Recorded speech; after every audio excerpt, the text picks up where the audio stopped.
Good morning everyone.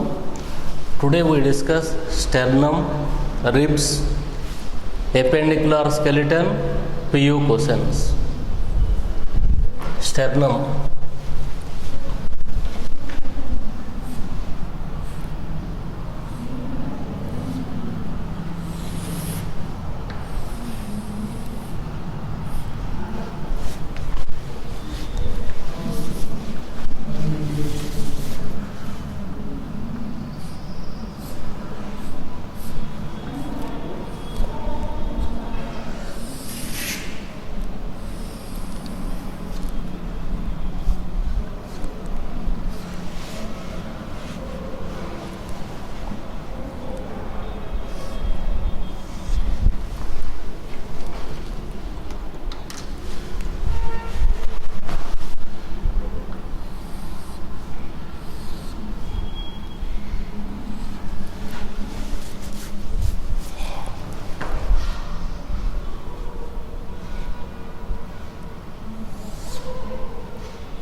So in axial skeleton, so far we discussed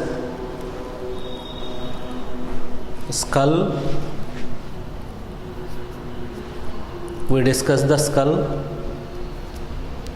vertebral column, the remaining part of axial skeleton, sternum and ribs. Sternum is the chest bone. It is the sternum. Dorsal surface, vertebral column. Sternum contains three parts: manubrium, body, and xiphoid process. From the thoracic vertebrae, double-headed ribs arise. Each rib contains two heads. One is capitulum and another is tuberculum. Thoracic vertebrae 12. From each thoracic vertebra, one pair of ribs. Total 12 pairs of ribs. Each rib contains two heads. One head is capitulum, another head is tuberculum. Capitulum attaches to capitular facet. Concavity present on the centrum, known as capitular facet. Concavity present on the transfer process, tubercular facet. Tuberculum attaches to tubercular facet. Capitulum attaches to capitular facet. Ventral surface of the rib. So dorsal surface, the ribs attaches to vertebral column. Ventral surface of the rib attaches to sternum. So first 7 pairs, all 12 pairs dorsal surface attaches to vertebra only, vertebral column only. Difference in the ventral side. First 7 pairs of ribs, ventral surface attaches to sternum. So they are known as true ribs or vertebro-sternal ribs. So on the ventral surface attaches to sternum. That's why first 7 pairs are known as vertebro-sternal ribs. 8th, 9th, 10th pairs of ribs. Ventral surface attaches to cartilage of 7th rib. That's why 8th, 9th, 10th are known as false ribs. They are also known as vertebrochondral ribs. They are attached to cartilage. That's why they are known as vertebrochondral ribs. 11th and 12th pairs of ribs on the ventral surface neither attaches to sternum nor to the cartilage of 7th rib. So they are known as floating ribs. So out of 12 pairs, first 7 pairs are true ribs. 8th, 9th, 10th are known as false ribs, also known as vertebrochondral ribs. 11th and 12th pair are known as floating ribs. So ribs arising from the thoracic vertebrae. Ribs are double-headed, two heads. One is capitulum, another is tuberculum. Capitulum attaches to capitular facet. Concavity present on the centrum to which capitulum attaches, known as capitular facet. The concavity present on the transfer process is known as a tubercular facet. So these are known as tubercular facet.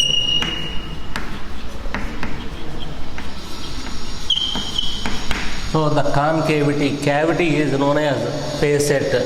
So capitulum attaches to concavity on the centrum, that is known as capitular facet. Concavity present on the transfer process in which tuberculum attaches, known as tubercular facet. So ribs, dorsal surface, all 12 pairs of ribs, dorsal surface attaches to vertebral column or vertebrae, thoracic vertebrae. Ventral surface, first 7 pairs, ventral surface of first 7 pairs attaches to sternum. That's why first 7 pairs are known as true ribs or vertebro-sternal ribs. Ventral surface of 8th, 9th, 10th attaches to cartilage of 7th rib, known as vertebrochondral ribs.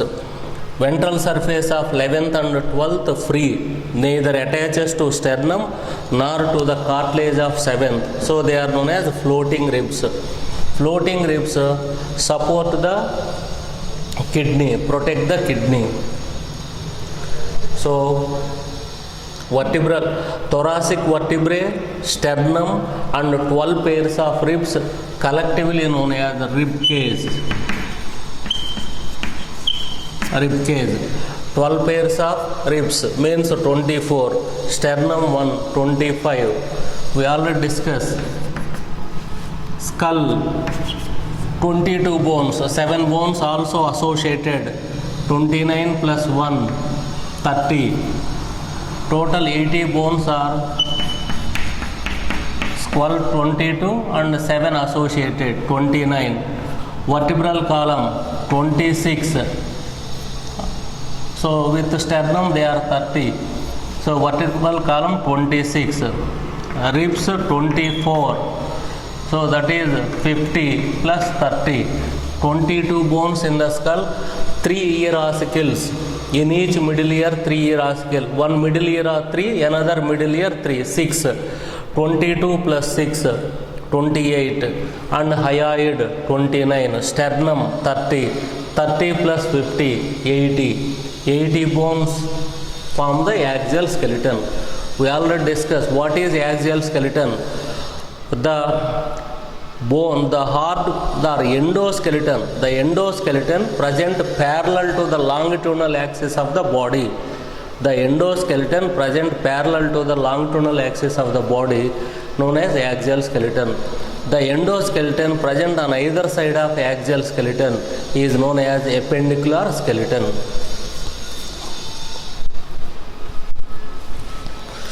So now we discuss appendicular skeleton. The skeleton present on either side of axial skeleton known as appendicular skeleton. 26 bones present in the appendicular skeleton.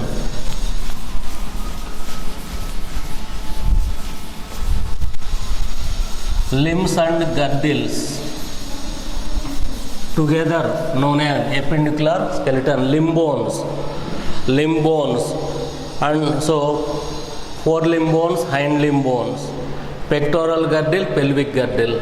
So together known as appendicular. So what is appendicular skeleton? Simple definition: the endoskeleton present on either side of axial skeleton known as appendicular skeleton. Limb bones means forelimb bones, hind limb bones. Pectoral girdle, the endoskeleton present in the anterior part of the trunk, pectoral girdle. Posterior part of the trunk, pelvic girdle.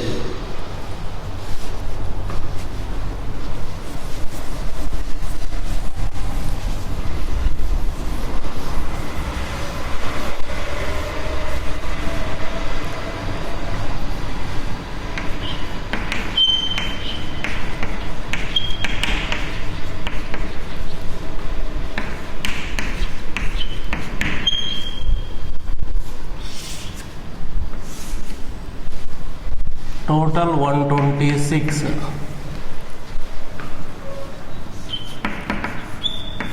Limb bones 120. Girdles 6. Again girdles.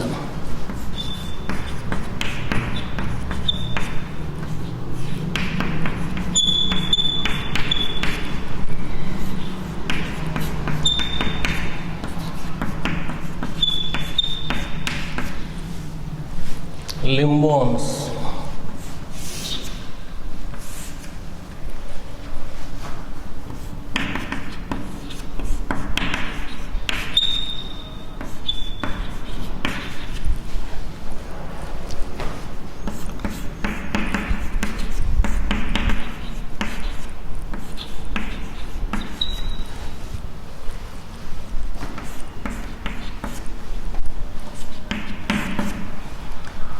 Appendicular skeleton 126 bone. So limb bones 120, girdles 6 bones. Again limb bones, 4 limb bones, hind limb bone. Each forelimb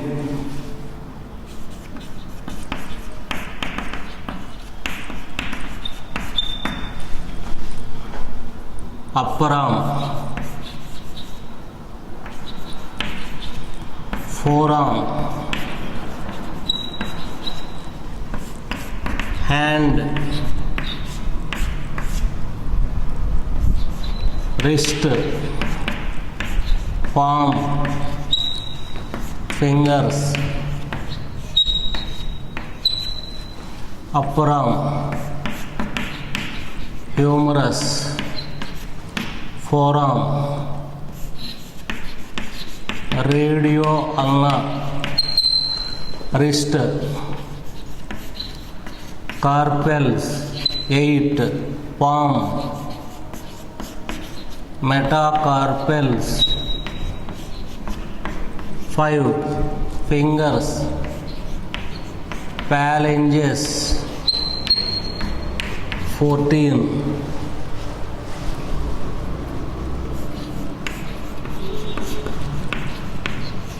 phalange formula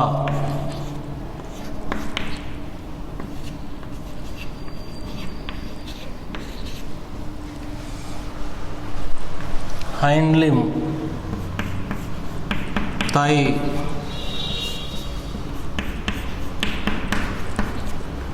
shank, foot, ankle, instep,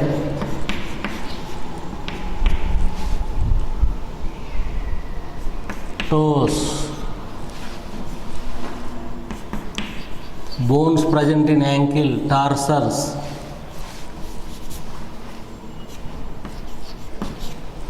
instep, metatarsus, toes, phalanges,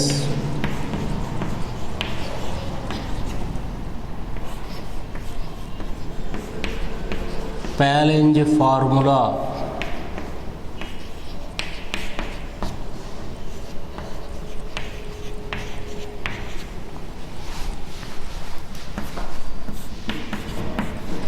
thigh, femur, shank, tibia, fibula. Okay, look on the board. Limb bones, 4 limb bones. Each forelimb contain 30 bones. Forelimb contain 3 parts: upper arm, forearm, hand. Hand contain 3 parts: wrist, palm, fingers. Only one bone present in the upper arm. The bone is known as humerus. Forearm, 2 bones are present, radio and ulna. So the 2 bones unite, compound bone present in the forearm, radio and ulna. Next one, hand contain 3 parts. Bones present in the wrist, carpals, 8 carpals. Bones present in the palm, metacarpals, 5 metacarpals. Bones present in the fingers known as phalanges. Observe, thumb 2 phalanges, 1, 2. Each finger 1, 2, 3. Index finger 3. In the same manner, other fingers also contain 3 phalanges, 1, 2. Thumb 2 phalanges. Index finger 3 phalanges. Middle finger 3 phalanges. So fourth one 3 phalanges. Last finger also contain 3 phalanges. So phalange formula is 2, 3, 3, 3, 3. Total 14. So total number of bones: upper arm, bone present in the upper arm, humerus. Bones present in the forearm, radio ulna, 1 plus 2, 3. Bones present in the wrist, carpal, 3 plus 8, 11. Bones present in the palm, known as metacarpals, 11 plus 5, 16. And bones present in the fingers, phalanges, 14, 16 plus 14. So each forelimb contain 30 bones. Similarly, so one forelimb 30, another forelimb 30. Total 2 forelimbs contain 60 bones. Next one, hind limb. Hind limb contain 3 parts: thigh, shank and foot. Hind limb contain 3 parts: thigh, shank and foot. Foot contain 3 parts: ankle, instep and toes. Bone present in the thigh, femur. Femur is the strongest and longest bone. Shank, 2 bones present in the shank, tibia, fibula. They unite, as a result compound bone is formed. Foot contain ankle, instep and toes. Bones present in the ankle, tarsus, 7 tarsus, 7, metatarsus 5, phalanges 14. So bone present in the thigh, femur, bone present in the shank, tibia, fibula 3, and tarsus 7, 10, metatarsus 5, 15, and phalanges 14, 29, and another is patella, kneecap, patella or kneecap. So tendon modified into bone. That's why patella is a sesamoid bone. Sesamoid bone. If tendon modified into bone, known as sesamoid bone.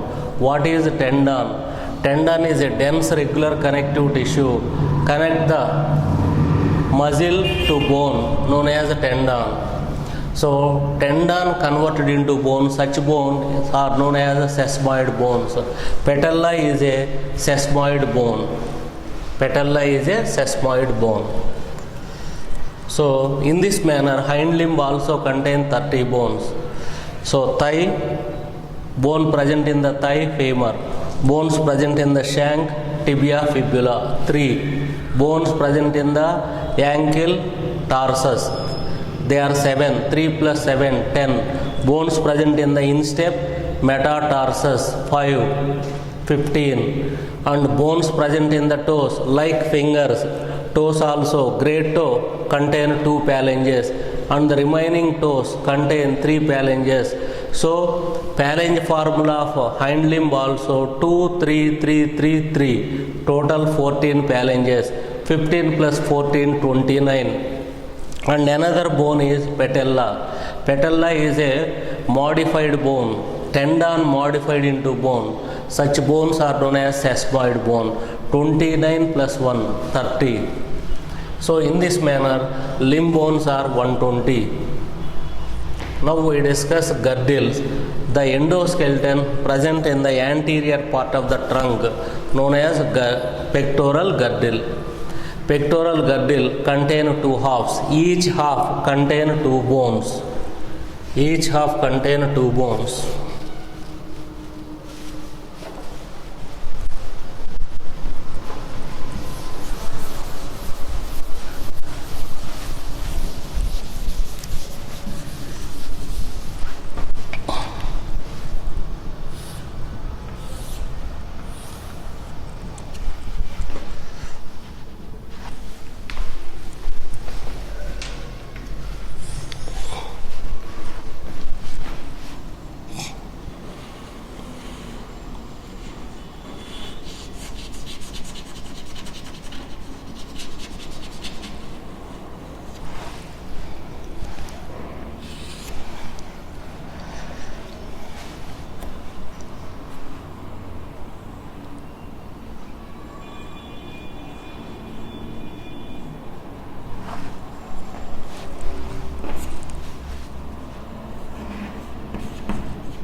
endoskeleton present in the anterior part of the trunk is known as pectoral girdle.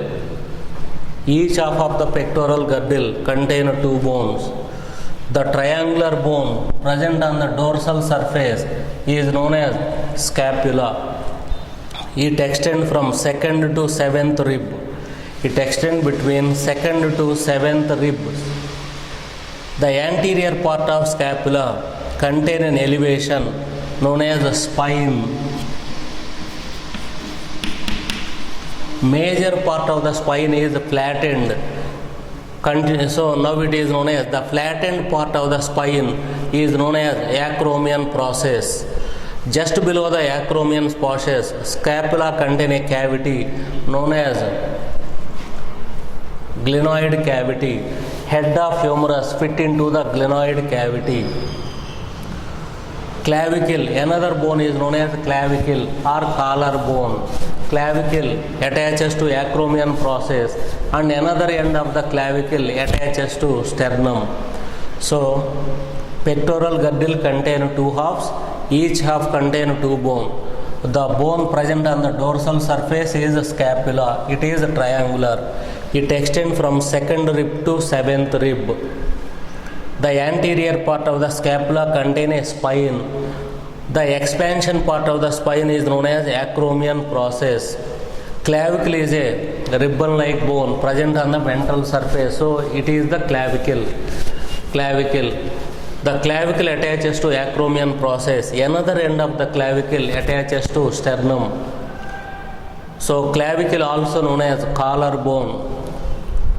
Just below the acromion, concavity present in the scapula known as glenoid cavity. Head of humerus articulated with glenoid cavity.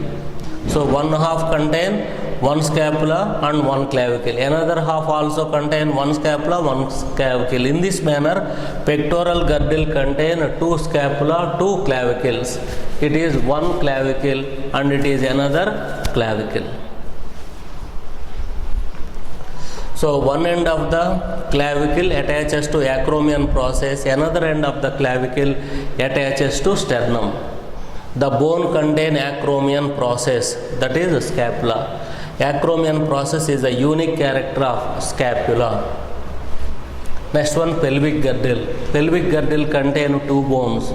In embryonic stage, in infant, pelvic girdle, so two bones only, each bone is formed by the union of three bones. So in adult, pelvic girdle is in the form of two bones known as coxal bone. It is one coxal bone, it is another coxal bone. Each coxal bone formed by the union of three bones, ilium, ischium and pubis. The place where the ilium, ischium and pubis unite, in that area a concavity is present known as acetabulum. Acetabulum. Head of femur articulated in the acetabulum. It is also ball and socket joint. Pelvic girdle contain two bones known as coxal bones. One coxal bone, another coxal bone. Each coxal bone formed by the union of three bones, ilium, ischium and pubis. The place where ilium, ischium and pubis meet, in that area on the ventral surface a cavity is present known as acetabulum. Head of femur articulated with acetabulum. It is a ball and socket joint.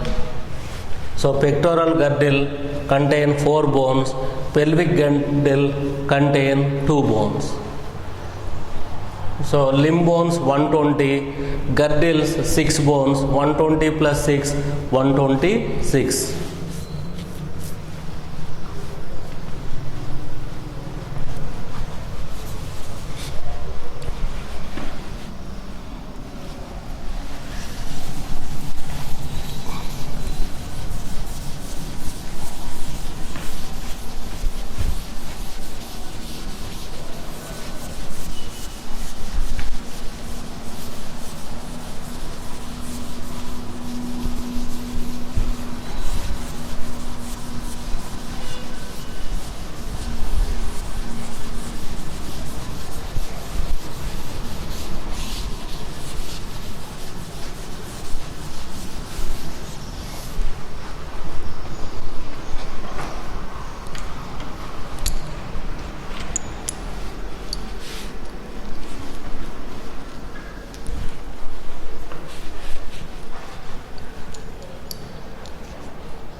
musculoskeletal disorders.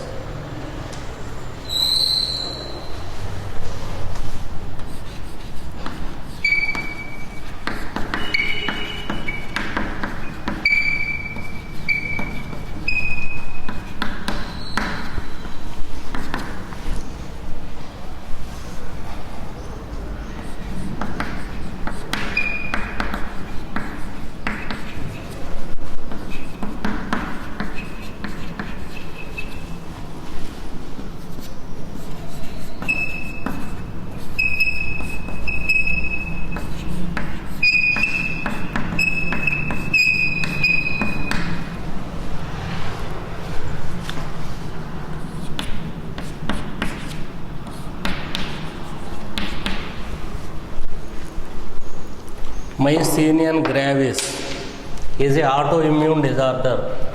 Myasthenia gravis is an autoimmune disorder. What is autoimmune disorder? Unfortunately, in some persons, the immune system recognize self cells as non-self and produce antibodies. Antibodies destroy own cells, own tissues. It is known as autoimmune disorder. So myasthenia gravis is an autoimmune disorder. In the patient suffering from myasthenia gravis, immune system produce antibodies against receptors of acetylcholine. Acetylcholine is a common neurotransmitter. The neurotransmitter first attaches to receptor. Later, it release the message to the target organ. In the patient suffering from myasthenia gravis, the immune system produce antibodies. These antibodies destroy the receptor of acetylcholine. Now the acetylcholine unable to release the message to the muscle.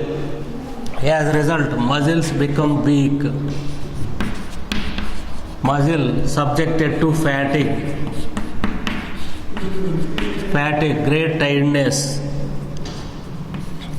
muscles weak, suffering from paralysis. So, muscles undergo fatigue. Fatigue means great tiredness. Muscles become weak and paralysis. So, they are unable to perform any function. Reason is they fail to receive message from the brain. So myasthenia gravis is an autoimmune disorder. So in the patient suffering from myasthenia gravis, the immune system destroy the receptors of acetylcholine. The immune system recognize receptors of acetylcholine as antigen and destroy. So due to absence of receptor, acetylcholine unable to attaches, unable to release the message to the muscle. As a result, muscles become fatigue. Fatigue means great tiredness. Muscles become weak and paralysis. So muscles fail to perform any function. Reason is they fail to receive message from the brain. Muscular dystrophy. Muscular dystrophy is a progressive disorder. So continuously muscles become weak. It is a genetic disorder. So in the patient suffering from muscular dystrophy, the gene synthesizing dystrophin protein become non-functional. Dystrophin protein non-functional. The dystrophin protein held the muscle cells together, provide strength to the muscle. Up to 4 to 5 years, the infant suffering from muscular dystrophy normal. Then onwards, feel pain in the muscle, unable to stand. They completely depends upon the parent. They never cross teenage. They die before they reach the teenage. Only males suffering from muscular dystrophy. It is a X-linked recessive disorder. The recessive allele present on X chromosome responsible for muscular dystrophy. Progressive muscular disease. Continuously the muscle become weakness. No treatment. That's why progressive. So conditions are worsened day by day. So it is a fatal, leads to death. Next one, tetany. Wild contraction of the muscle. Wild contraction of the muscle due to lack of calcium ions in the body fluid. Due to lack of calcium ions in the body fluid means more number of calcium ions present in the muscle. Since of more number of calcium ions, muscle undergo rapid and wild contractions. Tetany, spasm, wild contraction of the muscle due to non-availability of calcium ions in the blood. Inner meaning is the calcium ions present in the blood also enter into the muscle. In presence of calcium ion, the muscle continuously undergo contraction. So these are the muscular disorders. Myasthenia gravis, muscular dystrophy and tetany are the muscular disorders. Now we discuss skeletal disorders.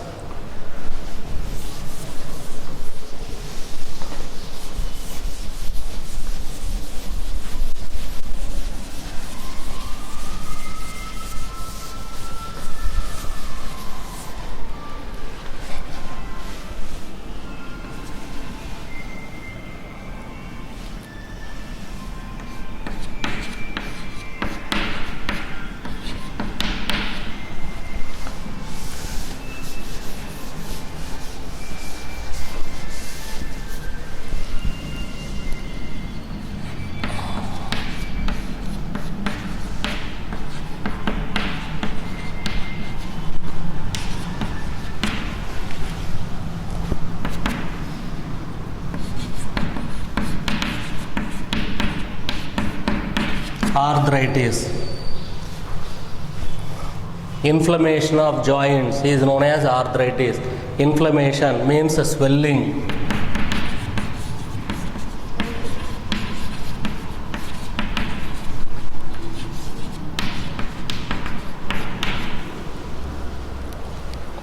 Inflammation of joint becomes swells, slightly itching sensation, redness, that is inflammation.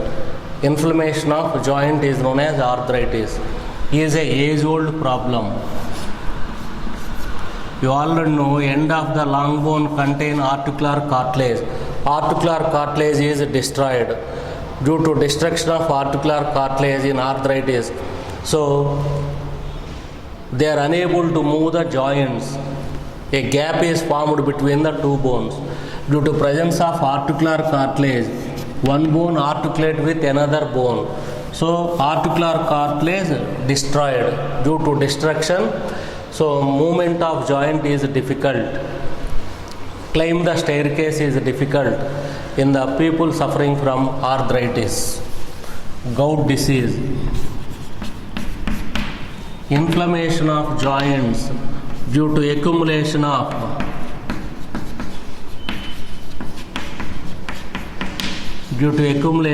uric acid. Due to accumulation of uric acid. Inflammation of joint due to accumulation of uric acid is known as gout disease.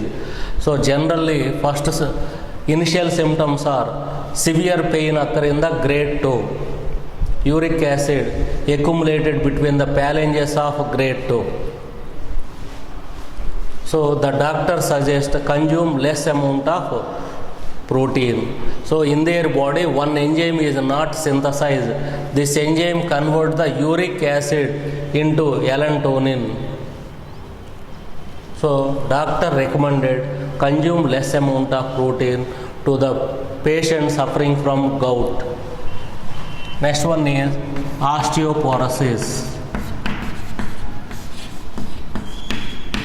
Osteoporosis is also age-old disease. So bone mass decreases in old age, that is known as osteoporosis. Why bone mass decreases? Osteoclasts are one type of cells. They are nothing but monocytes present in the bone. If osteoclasts activate, they remove the calcium ion from the bone. So calcium carbonate, calcium phosphate, they remove from the bone, released into the blood. blood calcium level increases. So due to lack of calcium salts, the bone mass decreases. So the fractures are common. If bone mass decreases, fractures are common. If estrogen level is low, so you already know after menstrual cycle, so after cessation of menstrual cycle, that is menopause, estrogen hormone is less. So after 50, the female human beings may suffer from fractures. So osteoporosis is a age-old problem. Bone mass decreases. Why bone mass decreases? Osteoclast cells present in the bone. If estrogen level decreases, osteoclast activated, they remove the calcium from the bone. As a result, bone mass decreases. Once bone mass decreases, fractures are common. So it causes fractures. In men, so andropause around 70. After 70, fractures common in men. After 50, so theoretically possible. After 50, estrogen levels are less. That's why the female may suffer from osteoporosis after 50. Men may suffer from osteoporosis after 70. So musculoskeletal disorders. In the next class, I complete the PU questions and start the next chapter.